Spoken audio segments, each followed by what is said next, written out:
5G. Randy, the 22nd annual ACC Big Ten Challenge is on ESPN and the ESPN app. And we have a top 20 doubleheader tonight.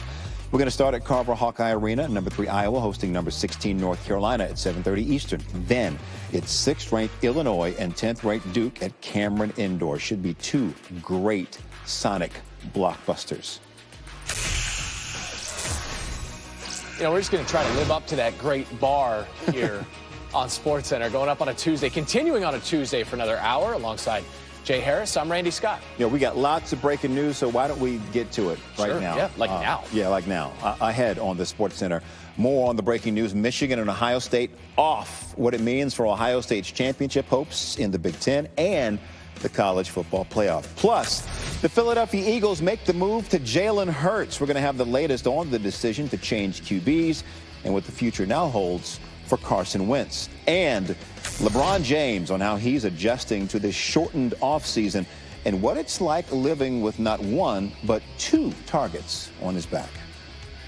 Jay, this is the breaking news you just alluded to from college football. Michigan canceling Saturday's game at Ohio State because of positive COVID-19 cases and student athletes in quarantine in the Wolverines program. Michigan saying in the statement it will continue daily testing, hoping to get back on the practice field when cleared by medical professionals. All right, and our other breaking news from the NFL are Adam Schefter and Chris Mortensen reporting that Jalen Hurts will start at quarterback for the Philadelphia Eagles against the New Orleans Saints on Sunday. Head coach Doug Peterson making that decision. Carson Wentz will be the backup. It'll be Jalen Hurts' first career start happening this Sunday against the Saints. Let's bring Jeff Saturday back into the program. Jeff, what do you think of Doug Peterson's decision to go with Jalen Hurts Sunday against the Saints and have Carson Wentz as the backup?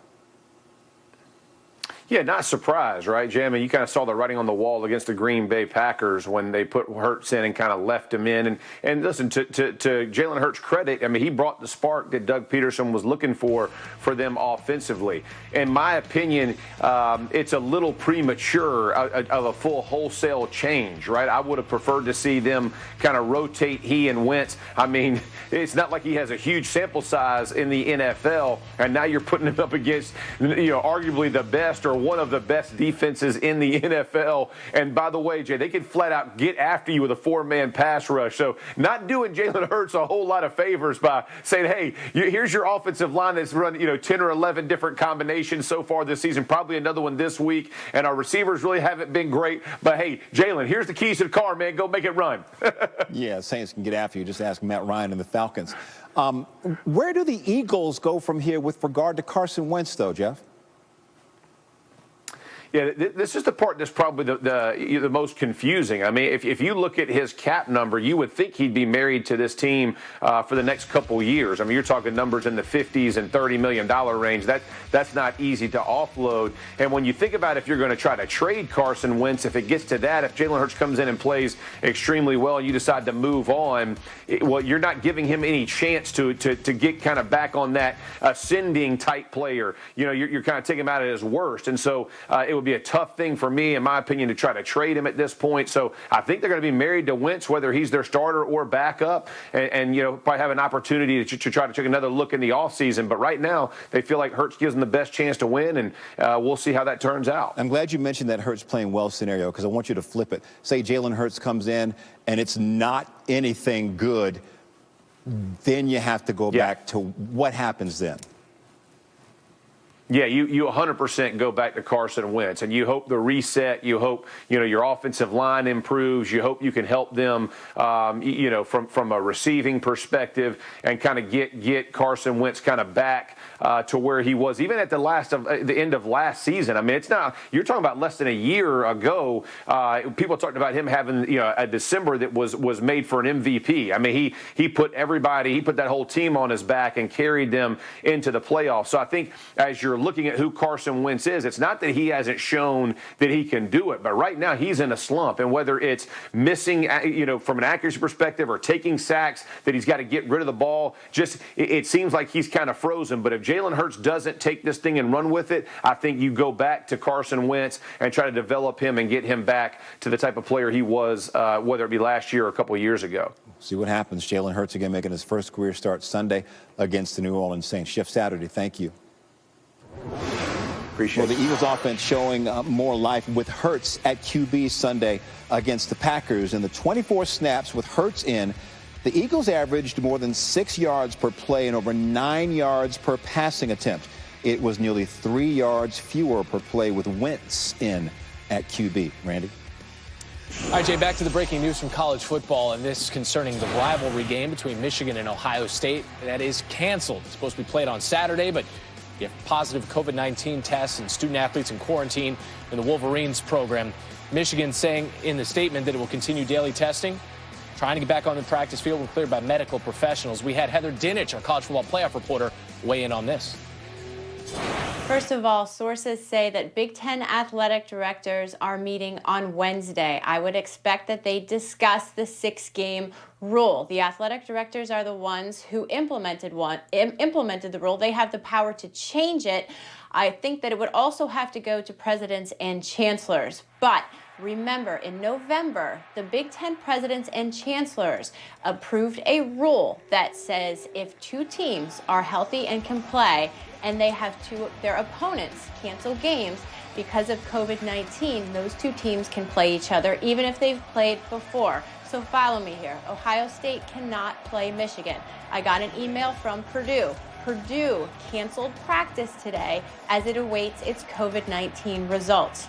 If Purdue cannot play Indiana, and Indiana and Ohio State are both sitting there without opponents, those 2 teams can play each other if that all works out. So there are still a lot of possibilities to get Ohio State that 6th game. But the ADs might not even have to change that rule if Purdue can't play Indiana. All right, before we get to Ohio State quickly, Michigan has actually rescheduled its media availability for later this afternoon. It had been scrapped earlier in the day, and perhaps now we have a better understanding of why. But at least the college football playoff predictor now gives Ohio State an 85% chance to make the playoff, second best among all teams, trailing only Alabama. Of course, they're in flux right now, and we'll still have also a Notre Dame-Clemson, teams 3 and 4 in the percentages, that game to be played, a rematch in the ACC conference title game. All right, what about the NBA? We're 14 days away, just 14 days away from the start of the new NBA season. LeBron James already more miles on his odometer than any other player in the NBA. This offseason will also be the shortest of his career because 2020 is a year unlike any other in his career. He headlines opening night, talked about his reaction when he heard the restart date. It was like, wow. Oh, and I said, oh,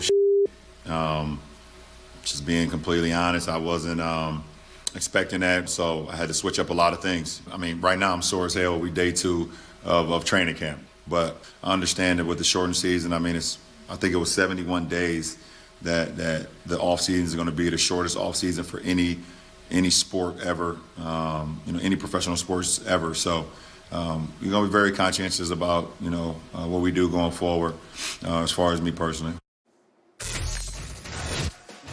Coming up, has the week off been enough for Tom Brady and the Bucs to work out some issues on offense and make a strong push for the playoffs? We'll see. Plus, the Eagles make the move to Jalen Hurts. So what's next for Philly and Carson Wentz? More on this story, the latest, just ahead on this SportsCenter.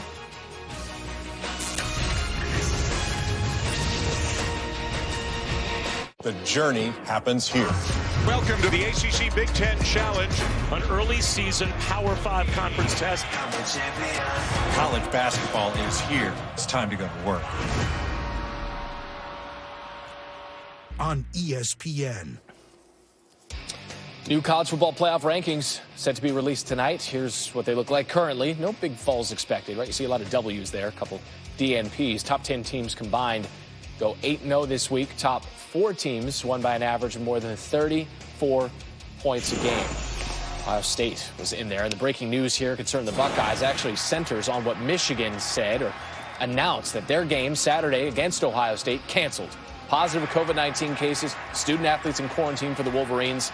Michigan wants to get back on the practice field when they're cleared by medical professionals. Paul Feinbaum earlier on SportsCenter with his reaction to this from a Buckeyes perspective. Well, it seems like the Big Ten has to find a way to rearrange the schedule this weekend, Randy, and I think they will. If they don't, they're really cutting their own throat. Remember, this is a league that on August 11th shut down, then they came back and really left themselves no wiggle room. It's important to remember on December 19th, when the Big Ten championship game is going to be held, the rest of the league is going to be playing that day. So all they need to do is rearrange some things. It's not the biggest deal in the world. And I sense they'll do it. I'm sure it wouldn't be that difficult.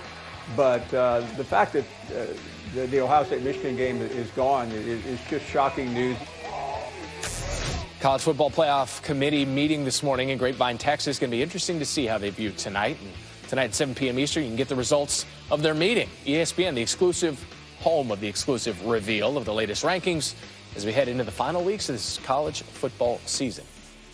Randy Scott, the Pittsburgh Steelers are perfect no more, thanks to the Washington football team. Ben Roethlisberger, Alex Smith. Fourth quarter is where we begin. Washington down 17-10. Smith to Logan Thomas, wide open, 15-yard touchdown. Game's tied 17 at that point. All right, under 5 minutes to go, 4th and 1 for the Steelers. So Chris Boswell, the kicker, he's out. And Mike Tomlin says, let's just go for it. We're not going to let rookie Matt Wright kick from 45 yards. And they try to go to Anthony McFarland. They don't get it, and Washington takes over on down. So the ensuing drive for the football team. Smith deep to Cam Sims. Look at that catch. Washington will kick the field goal. The lead is now 20-17. Steelers get the ball, 2:04 left. Ben Roethlisberger trying to do something, and the ball is tipped. Montez Sweat tips it, and John Bostic intercepts it. Steelers no longer undefeated. Here's Mike Tomlin today talking about the loss. You know, I live by a coaching creed, man. If you can't get a yard, you don't deserve to win. And that was the case for us in this game. We had several sequences where we had an opportunity where if we gained a yard, it's significant in terms of the development of the outcome of the game, and we were unsuccessful. We had a goal line sequence where we had 4 to 5 shots from at or around the 1. We were unsuccessful. That was catastrophic. If you're a legit unit, if you're a unit that has the goods, you can absorb, you know, irregularities in schedule, players, significant players missing and so forth, and still rise up in those moments. And so that's our charge. The Steelers were the 13th team in the Super Bowl era to start a season 11-0. The good news, the most common postseason result for the previous 12, winning the Super Bowl. That happened 5 times, but 5 of the previous 6 teams to start 11-0 failed to win the Super Bowl, the exception being the 2009 Saints. Let's get to the Bills, who have not had success on Monday Night Football, at least not this century. They're taking on the Niners. Home game for the Niners in Arizona because of the Santa Clara County, California COVID-19 protocols. Jimmy Garoppolo, George Kittle in attendance, and they're watching their guys with a 7-0 lead until Josh Allen just started Josh Allening. He said he felt really in control with his passes in the dome. Said there was no wind. He knew where the ball was going. He dropped that into Gabriel Davis. Later, actually 2 plays later, Cole Beasley, touchdown. Big night for Beasley. 113 receiving yards in the first half alone, eclipsing his career high for a game. He finished with 130. Allen later, Dawson Knox. Dawson's in. You could say that Dawson didn't want to wait for the touchdown. Is there a creek in there anywhere? Probably. 17-7, Buffalo up at the break. And then in the third, Allen to Isaiah McKenzie. Wide open. Open. Bills up 24-10. 4 touchdowns for the 3rd game this season for Allen. That ties Jim Kelly for the most in Bills history. But he also went for 375 and 4 touchdowns. So that's the 4th game this season with 300 yards or more and 4 passing touchdowns. That's the most in Bills history. And he finds Davis again. And open was a theme. Nick Mullins here to Kendrick Bourne as the Niners trying to they're doubled up at this point. They're trying to make it a game. It was ruled a touchdown on the field. You see it wasn't. You see Bourne is stopped short of the goal line, didn't break the plane. What does that mean? Glad you asked. 3rd and goal. Mullins under pressure. Escapes it. That's the good. But then forces it. That's the bad. Tre'Davious White, a pick. Niners have 6 straight games now with 2 or more turnovers. Their longest streak since 2008. Bills win 34-31. to 24. There are only 3 teams that haven't won division titles in the 2000s: Bills, Lions, and Browns. Browns and Lions, their chances to win division kind of slim. But FPI gives the Bills a 91% chance to win the division. Last Buffalo division title, 95. Jim Kelly, Thurman Thomas, Andre Reed, Bruce Smith, on down the line as the Bills made it all the way to the divisional round of the playoffs. Randy, Tampa returning from the bye week after back-to-back losses to the Rams and the Chiefs. They host the Vikings, who sit just behind the Bucs in the playoff standings. While their previous 2 losses came by only a combined 6 points, the offense is under much criticism. New on SportsCenter, Bruce Arians on Tom Brady and his offense. Tom's, I think, very, very comfortable this week. So the identity is, again, being able to do a lot of different things with a lot of different people. I think we'll see more on Sunday. You know, it was a good rest for him, but also going back and looking at a lot of different things and looking at the way this team plays and the way we've played teams like them. So it's still a work in progress, that part of it is. But again, I feel very comfortable that everybody's on the same page right now.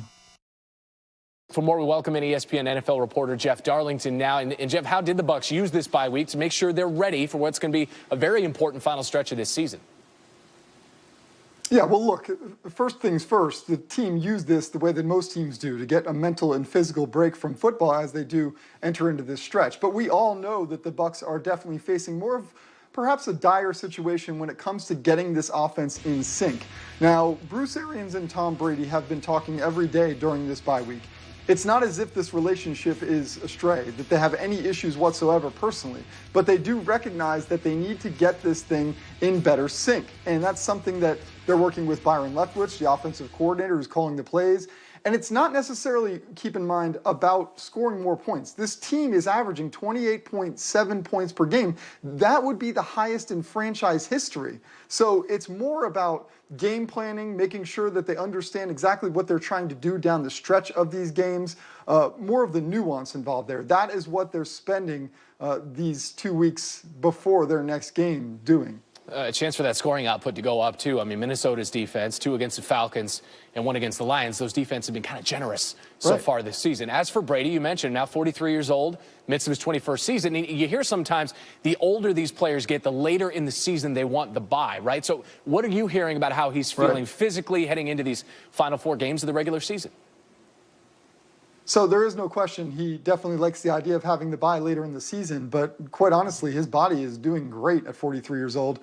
He has made very clear that he hasn't taken any of the hits that have caused any issues with his muscles. You know, the bumps and bruises, yes, but not to the extent that he is facing any kind of extensive treatment. He's been hit 44 times this season. That ranks pretty high amongst NFL quarterbacks, but again, it's not the kind of hits, and he would certainly credit his pliability and TB12 method and all those sorts of things, but it's not the type of hits that have caused him to see the training table in a way that that maybe would be cause of concern with lingering effects throughout the season. He's got to feel good about his chances against a Vikings team against which he is 5-0 in his career. That's Jeff Darlington with the Inside for us on SportsCenter.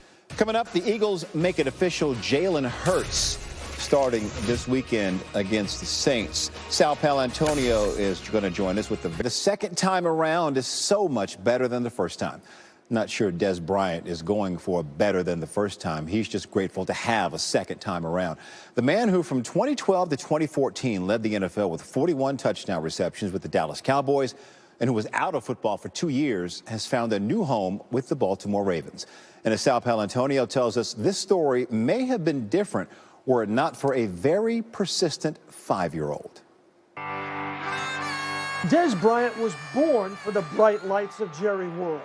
3 Pro Bowls, a franchise record 73 receiving touchdowns.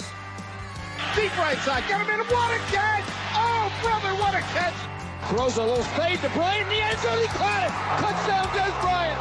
Leaping to the end zone, touchdown! What a play by Bryant! You know, I'm a Texas boy, so I grew up a Cowboy fan. But there were also plenty of moments like these. Well, I'll make sure I put it out there, since y'all not gonna say nothing. I'm gonna make sure y'all call street. I'm gonna post that on Twitter. After 8 seasons, Bryant was unceremoniously released. something he admits it took him a while to reconcile. And that's 2 years. I had time to, to get myself together. You got to move forward with life because life's not going to wait on you, So time waits on no one. If not for an intervention by his daughter, Bryant might still be out of football. My daughter kept asking me, was I going to play football? And I just ignored the question. I was like, you know what, baby? I'm going to give it a go. In Baltimore, Bryant's impact has gone beyond the stat line. In 3 games with 7 targets, 4 catches, no touchdowns. But on the practice field and in the meeting rooms, he has provided a much-needed veteran presence for the Ravens' young receivers, a side of him he rarely revealed in Dallas. I think Dez has been a true pro since the moment he got here. He works hard, great attitude, real passionate guy for the game, very determined guy. I enjoy being around Dez every single day. Just to be in the locker room and, be able to talk football, especially with some of these young guys, to just teach. I think that's cool. And I've been having fun, with just doing that alone. I think it's going to be fun.